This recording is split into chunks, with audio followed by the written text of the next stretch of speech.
crazy takeaway, I kind of like, I thought it was gonna be super crazy when they were in the club and not Tiffany, but what's my girl name? Keisha. When Keisha was in the club and she was talking to that lady, and the lady was like, "Oh yeah, we just dating. That's not my boyfriend." Boom, boom, boom. I don't want to be tied down to no man. And then when she showed her the DM. When she showed her the DM of all the dudes shooting her shot, and then the next scene, like they leave the club and they just laid on the couch and Emmett eating a pizza. I'm not gonna lie, I thought this was about to be like, I thought the next couple scenes or something was gonna be crazy for Emmett because it was kind of like, I didn't think she was gonna give him no cheeks. I thought she was getting turned off because it seemed like after she was so like she seen that girl DM how little her DM was, and then it was kind of like, I'm going home to this nigga. He just eating pizza and just laid up on the bed, just being trifling. It was like, I was surprised she gave him some cheeks. I literally thought she was kind of like questioning her whole relationship when that lady showed her that situation. So I was kind of surprised. No, I think it was more so she's okay with that lifestyle they live in now. I don't think she minds it. You think she cool with just? I think she's cool with it for now because she don't want to be in the streets like that. They got a family, like, you know what I'm saying? They trying to do different things. I think she was cool with it. I don't think that's going to cause no rift between them because I feel like they both at the place where he's done his, you know, whatever, she's done whatever. So we together, we can kind of settle down. We on the same page. I mean, she was cool. I mean, obviously she was cool with it. She even let him hit it wrong. He was surprised, like, you sure? And so I mean, obviously she got to be cool with it. But I'm not going. When I originally seen it and I seen the way she responded to the DMs, and then I seen the way she kind of looked at her face a little bit when he was eating the pizza, because I kind of just putting two and two together. Was like, I don't know if this is a good look, Emmett. Like, damn. Like, I just looked at it like you just seem like that was one of those things. Like when people talk about you get too comfortable in a relationship, watching him eat the pizza, it was just like me as a man watching, like, oh, this is a nigga who too comfortable. Like he way too comfortable. Why? Because he was eating the pizza? Because they was chilling. They was both ready to go. I feel like they had a good time, but they was both definitely out of their element. For sure, of course. They weren't used to hanging out and doing. At that time, yeah, for sure, of course. I agree with that one, but it was still just maybe that could have been me overthinking. Me just when I just seen the way she was geeking when she seen the DM, and then it was just kind of like we about to go home to this. It was like because you remember last season she was always upset, always mad, always angry. So now it's like okay, they kind of reconnected a little bit. So you think they reconnected with like none of that? I think that I don't believe that you can get the way how angry she was with him last season. I can't really imagine that being out of your brain cells that fast already. But he expressed how he felt like, damn, like nothing I do is good enough for you. Like, you understand? So I think him expressing how her anger and how she was treating him made her look at it a different way. And that did probably take some of the anger away. Instead of expressing why she was mad, she was just always mad, had an attitude. They weren't communicating. So to hear him hold her accountable, then it's like, okay, well, damn, you're right. Maybe I was doing a bit too much. Mm-hmm. So, okay, so let me, calm down a little bit. Oh, okay. So then I guess I got another question for you. Do you think Tiffany is going to be okay with cutting Nook into the business? Because is she going to start questioning, is Rob kind of like a pushover? Like the way she probably felt about Emmett, I wonder if she's still going to be as attracted to Rob when it's kind of seeming like he that easy to kind of lean on, that ain't a strong arm their way into the business. But it was either give me your business or your life. I felt like she got mad at Emmett for kind of the same type of behavior though. But she knew that she know Rob ain't no street dude. This is like when they went to go shoot Duda, she was like, why would you even involve him? He's not even like that. So she know, I mean, he more street probably than Emmett. So that's why I'm thinking. So and I felt like that little bit of extra street that he was, I felt like that's what was kind of turning her on. And now it's kind of like, I don't know if that's still gonna be like his turn on part. What did he do even certified that he was street though? He had more edge to him because I guess when they first met, it was kind of like over some weed stuff. He had more edge to him than Emmett did. But he never did anything that just like, oh, dog, he about that life. I feel like his mother been the whole. Nah, I can't say that because his image and the way his character was betrayed, you didn't know he wasn't about that life until his mom kind of like was pulling his. But who do you think more is about that life, him or the brother? What brother? The whatchamacallit, that just dealing with the transgender. Like who about he actually killed somebody before? What you mean? What type of question you ask? Rod? Rob never killed nobody. No, Rob haven't, but the brother did. But that's what I'm saying. But when you compare their street, like I mean, when you compare that whole street thing, it's just like, well, Rob never portrayed like, oh, I'm just, you know. I think you got to go back and look at some of the older seasons when his character originally was coming in. His character was coming in as a street character. His swag and his demeanor, just a laid back. You know what I'm saying? Like he never, like, oh, I'm the toughest on the block type of. Yeah, I think it's a difference between actually. I think maybe you confusing with like. It's a difference between people who are actually really street and really on that type of time, but it's still some people who kind of, and you don't know that they not like that until they get exposed that they not like that. And I feel like Rob, of course, the longer Rob character kept coming on the show and you kind of get more details into him, when you're talking to his mom or when you getting to see him try to pull the move and he never shot nobody for. Now you get to see that he ain't street. But when he originally came on the show, his character was coming off as like he was a street dude. Yeah, but he's still about his money though. He about money, but it's not like. But that don't discredit you being a street. You might not be a killer, but I'm smart with my money. I'm smart how I move about situations. Yes, I might not. You can't even say that because he really don't got no bread because he asking his mother for money.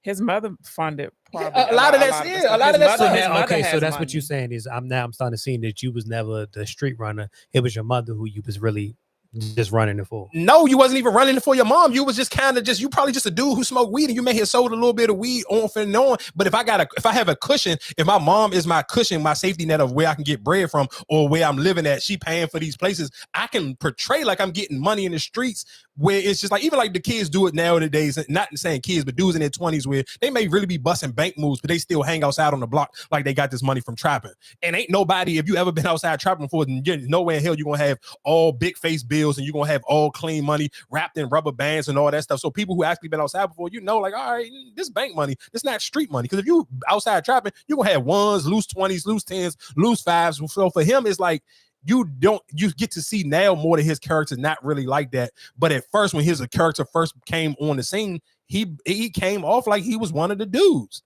Like even just like the dude that they was in the club with the other night. Like you ain't seen his character put in no work. Like you seen Bakari or you seen Nook or you even seen Victor. Like you seen their characters actually put in work. But the dude who sell weed, like you know him from, okay, this was the first dude that Tiff was cheating with. This was the first dude that she was buying weed with, but you really ain't seen him put in no work. So you don't necessarily know that. And even when he was talking to Emmett about Duda, you kind of still don't necessarily know realistically if his character is like, I don't necessarily know how tough his character is, like, but you've seen certain characters already kind of play themselves out, where some of these dudes is like you kind of getting half of this story. You haven't seen the real dynamic on their character yet. So I feel like at one point in time, I would have never known that Rob character was this soft until you see it now as it is. The mother is the one that's more. She got. No, yeah, she really with the street shit for real. It's the mother, not him. Yeah, he definitely ain't his mom's son at all. What's another big takeaway from that episode? The crazy thing is like, damn, of course it's TV. So even them to even be able to find that car or that body is like, how they even find that? I'm sure somebody probably snitched, but I'm just like, dog, how the car burnt up and you still find fingerprints? Yeah, that one don't work. But that's to me is like a TV don't. But that's what I would be mad is like everybody love to crush BMF when this like, dog, what the hell are y'all talking about? Like, how does somebody fingerprint still be on a car that's literally burnt up? I think that already show more because it's burnt up. You're gonna see the ashes or you're gonna see whatever residue on it. Fingerprints, Marcus? It didn't burn the ashes. It wasn't ashes. You still gonna have. Yeah, that car was damn near burnt to ashes. It was just still it was still the frame, but it like right. So it's easy for me to trace the fingerprints on there. If you just touched it away, it's easy for me to trace the fingerprints on. You didn't clean it. You just burnt. You just burnt it. Your fingerprints gonna be still on there. I guess I don't know. I'm not no forensic scientist. I don't know how that worked, but to me, just watching it seemed like this was kind of like a reach. Like I felt like this was something for TV. And where they get the car from?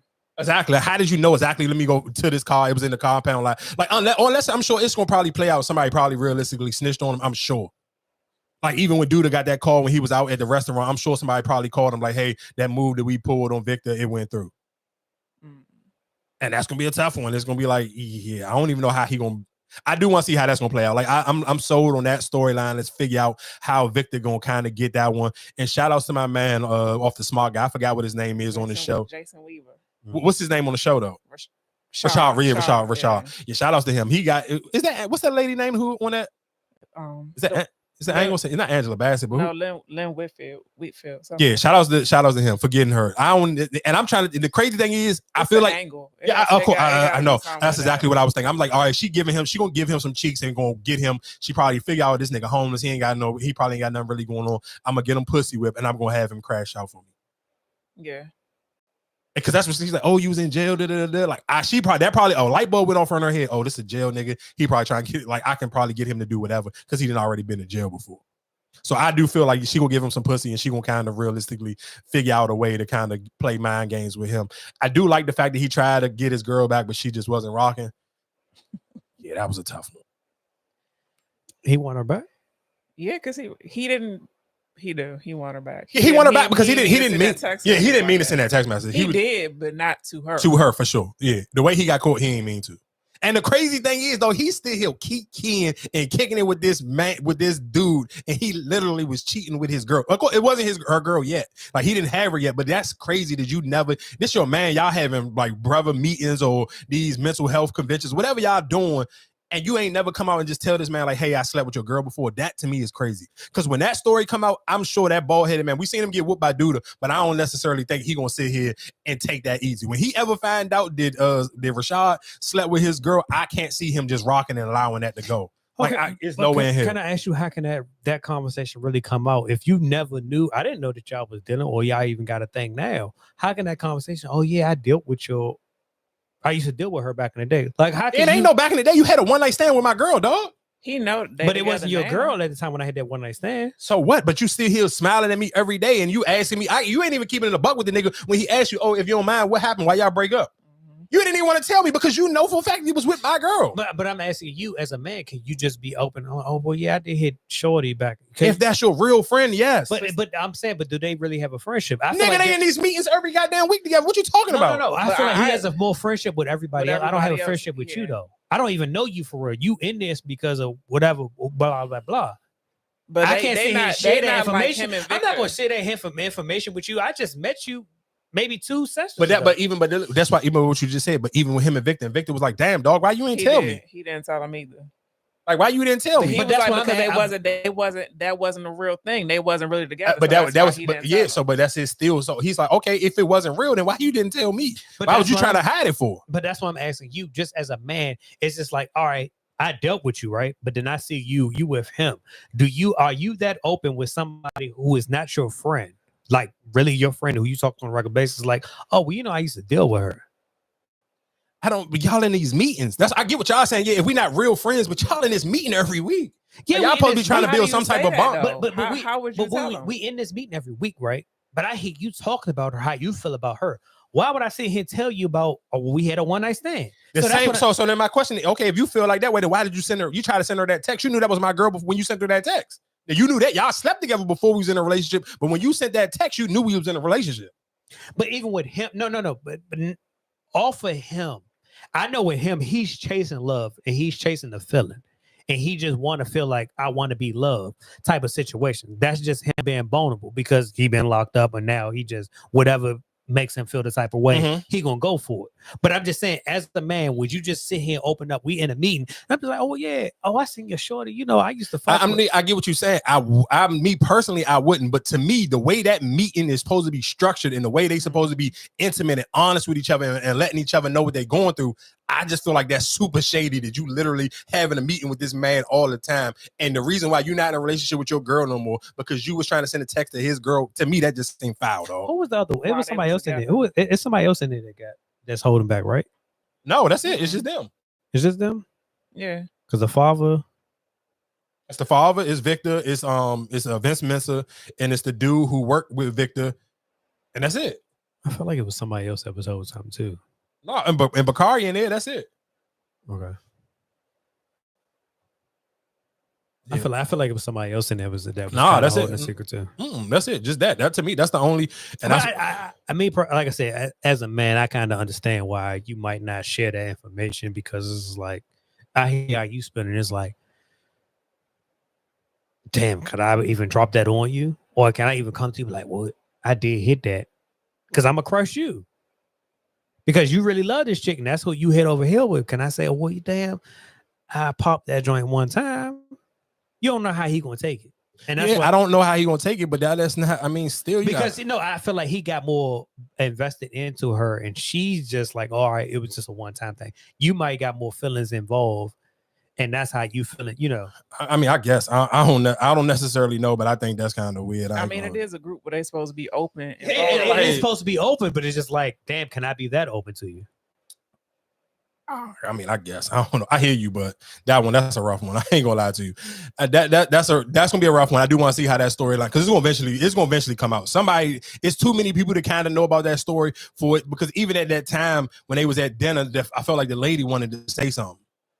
Cause she knew, she knew the one that's with the one that he was dating with, the one he was in a relationship with.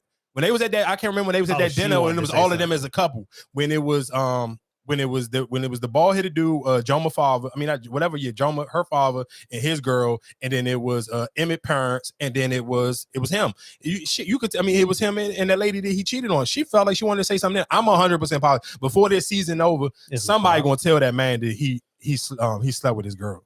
And then that's when I want to kind of see how it's going to play out. But like I said, it's the Shy. It's episode 2. It's getting a little bit better. I do, real quick, before we do roll, do y'all think that what's my man name with the dreads? What's the brother? Jake? Yeah. Do you think Jake gonna crack Papa's old girl? Papa can't keep a girl to herself for nothing, dog. Damn, these niggas be tearing Papa girls up. Oh my god. I do. I think he is. Oh, he gonna definitely hit her when he find out. Like right now, he just assuming that Joma and Bakari's sister got something going. He don't got no hard evidence, or he don't know. But when she come out, when Joma, I mean, that's her name, Joma. When she come out and tell Jake that him and that girl kissed before, I promise you, he definitely gonna crack that jump. I don't think it's gonna last though. I don't think because they can't. You talking about the one that had kids, right? Yeah, the one that got pregnant, the couple that got pregnant and she lost the baby. No. I'm saying when you say Papa. No. It's the girl that he was talking to before her, something like that. It's no. The girl who was doing the modeling for him. Remember when Papa dad, right before his dad passed? Yeah, that's the one he didn't want him. He didn't want him dealing with. Right, her, the one who had a kid. Yeah. Okay, all right. Okay. That's what I'm saying. Like the one who already had a kid. Mm-hmm. Okay. And now that's what Jake. No, she was in there modeling. So she was in there modeling for him. And then when he was looking at the pictures, after the pictures was over, and I could tell he feels some type, he kind of like her because he took a picture on his phone too. He ain't just used whatever picture that the photographer was taking. He ended up taking his own picture too on his phone. I don't know if y'all peeped that one, but when he was looking at the pictures, she felt some type of way. Damn, why you didn't ask me to model for you? I could have did it, whatever case may be. And then he kind of threw the shade like, oh, you managing old girl. I think her name Brittany. Like, you worrying about Brittany? I didn't think you had time for me. And she's like, oh, that's what we doing. And then they fake went to sleep, both mad at each other. So I do think he gonna eventually crack her. But again, we hit each and every Tuesday.